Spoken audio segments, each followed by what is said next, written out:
fall is among us, or will be among us here soon. And for us crafters, it's time to start thinking about what we're going to decorate.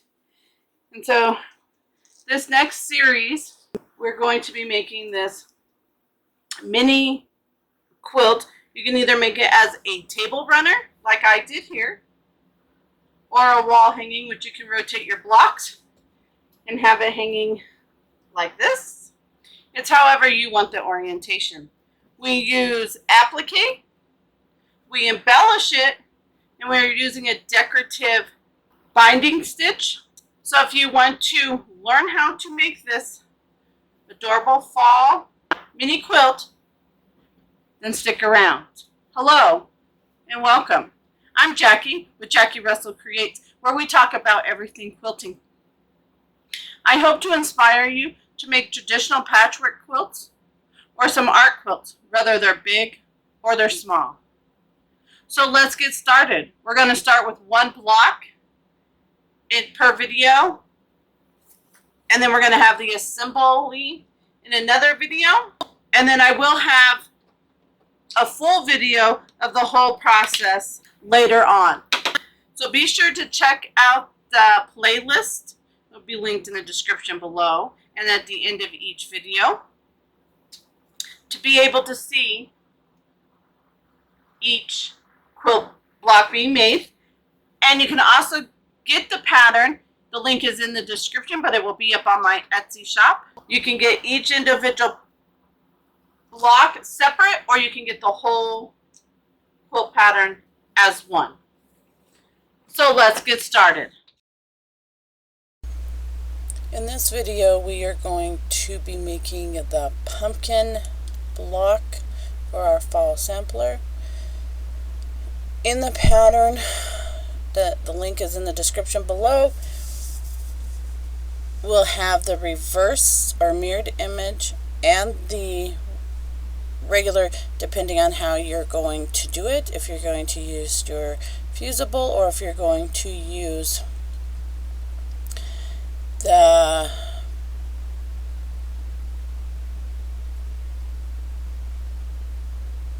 wax paper method. You'll want to trace your paper. For this block, you're going to need a 10-inch square or a fat eighth for your pumpkin. For the bird, you're going to need a 6-inch by 8-inch piece of fabric. For the stem, it's just a scrap, and for the leaf, you need a 6-inch square. And then you need coordinating thread to match. You'll also need your heat and bond or wax paper, whatever you're going to use.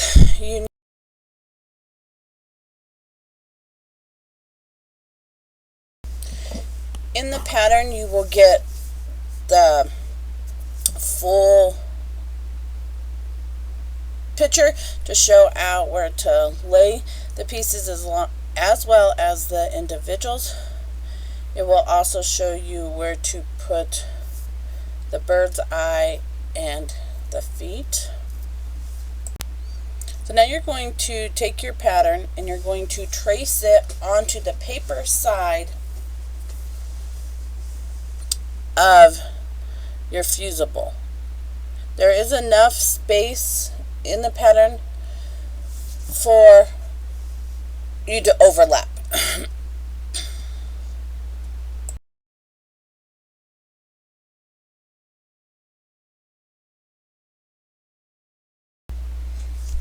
I am using the mirrored version to transfer onto my paper side of my heat and bond. Then you're going to loosely or roughly cut around the edges, not on the lines, on the outside of them.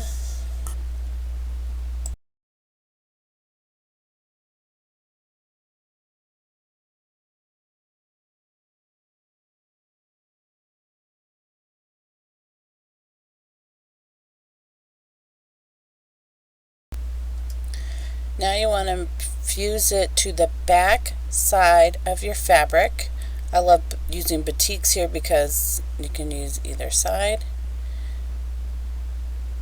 And you need to follow the instructions that come with whatever fusible that you are using. Each one is a little different.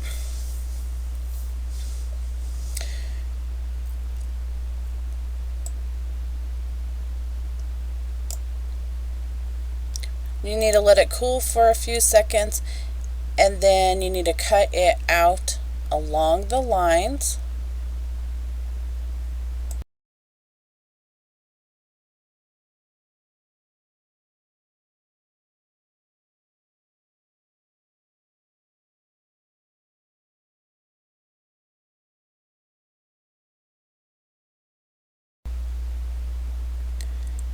Now we're going to position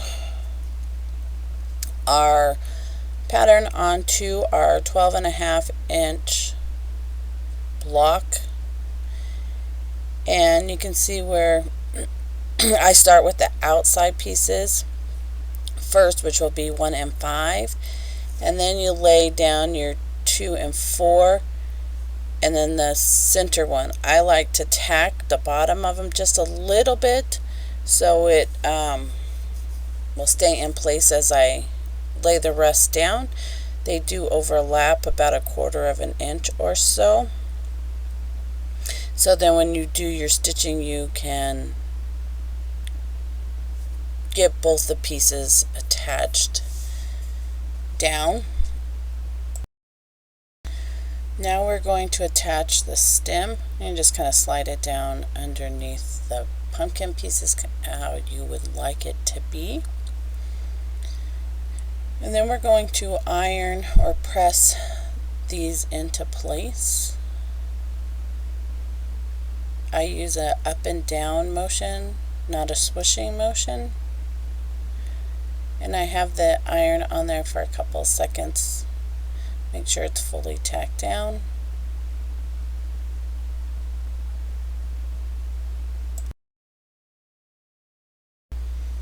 I let that cool for a little bit, a couple seconds, just to make sure I don't over tack or overheat. And then we're going to position the rest. Now here, if you can't get the fusible backing off or the paper off the backing, you can use a straight pin and score it, and it will leave a mark in there, and you can be able to bend it and open it. You want to position your wing on top of your bird.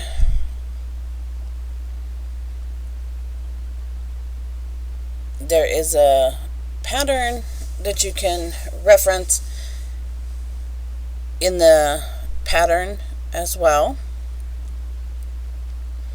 And then you want to put on your leaf and tack them down. You want to make sure that your edges you leave about 1/4 inch or a little more so you don't get them in on the stitching and clip them.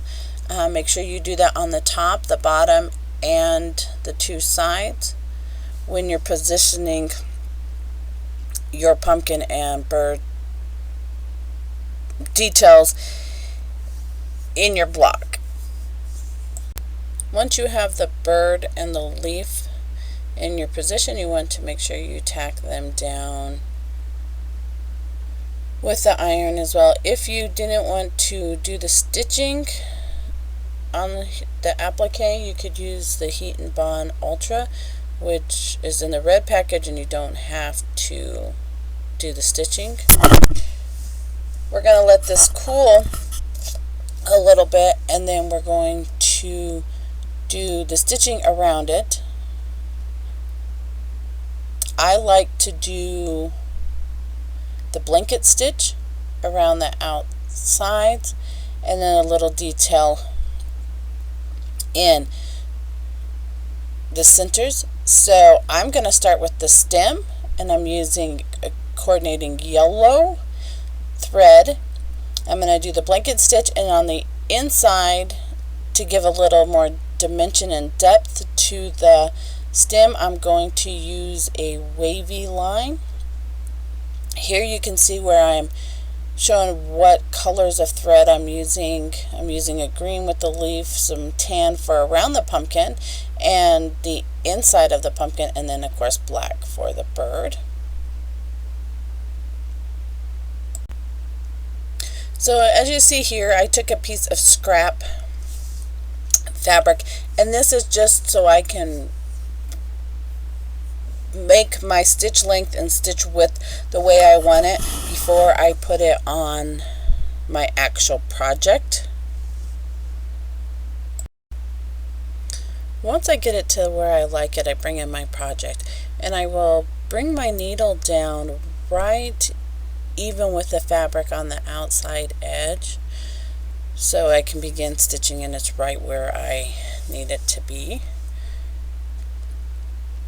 So I'm going to take my time and go slowly around the curve, taking my time. If I need to, I will lift up the presser foot and just adjust it just a slight bit, but most of the time that's only around a really steep curve, like along the stem or the leaf lines.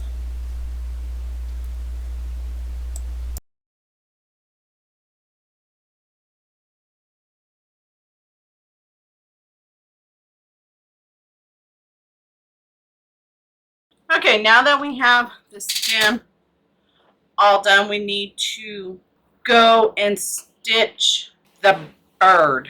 Or you can stitch the leaf. I think I'm going to start with the leaf. And it's going to get stitched all the way around. So we need to switch out the bobbin. To me, this is the fun part of these appliques because you're able to add your stitch thread or your thread stitching or details in it, and it makes it so much fun. I mean, the image actually comes to life, you know, when you start adding all that detail in. You know, picking your thread to match or contrast, whether you know you want it coordinating or you want it contrasting. So I'm going to start up here at the tip and just work my way around. So I'm going to position the needle right along the edge of the applique.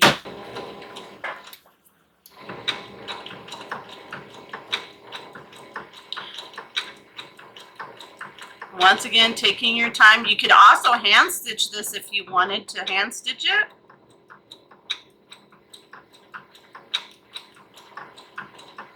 You know, while you're sitting and watching TV at night.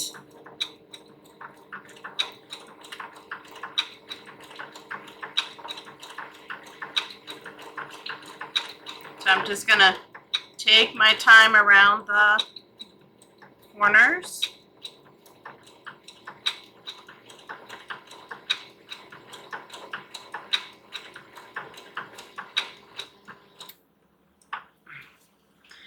And now I'm just going to pivot a little bit, stitch, pivot, because these are a sharp curve.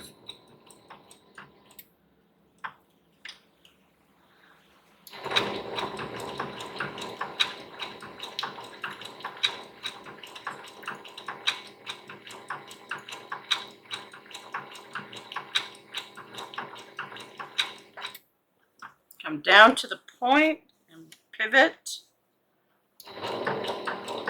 So I'm going to finish stitching around this leaf, and then I'm going to do some veins through the center.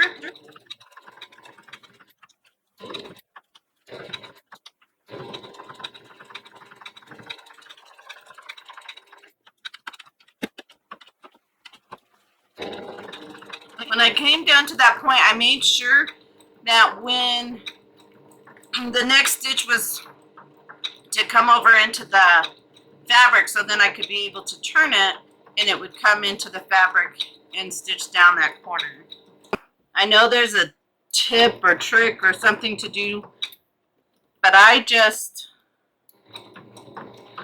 watch my thread and how it's being positioned. on how to lift it up and rotate my fabric.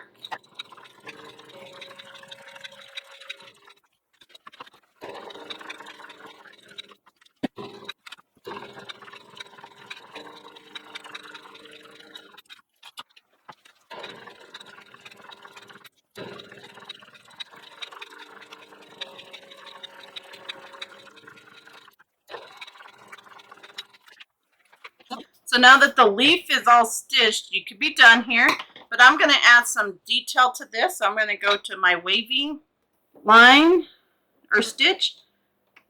Going to bring my foot down near the bottom, and I'm going to wave up through a vine up through the center here.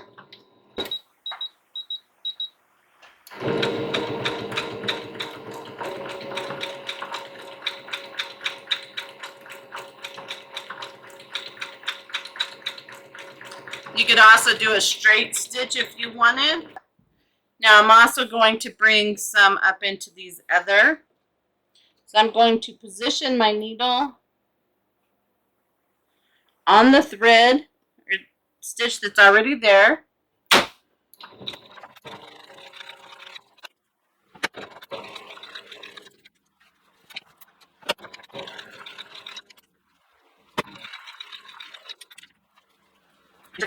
So there is the stem